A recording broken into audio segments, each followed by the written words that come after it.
حضرتك احمد ابني متجوز وقعد 3 سنين مع زوجته يعني وكده هوت، بس كان كل حياتها برضو خلافات، هي اللي بتخلق الخلافات. هي بتخلقها وابنك بريء. نعم.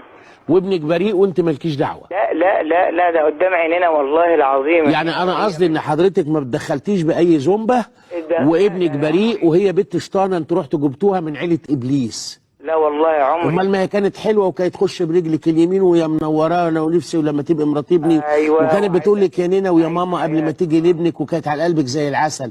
مشاكل ايه اللي عملتها؟ وليه انت كست كبيره ومحنكه اهو وصوتك بيقول لي انك خبره، ليه ما قلتش من الاول البنت دي ما تنفعناش هتعمل لنا مشاكل؟ لا، هي اساسا كانت جايه في نيتها ان هي عايزه مثلا ابني وبس، مش عايزه اهله حواليه. طب وماله؟ ما تحس هي الاحساس المنايل بنيله ده. استني بس، استنيني.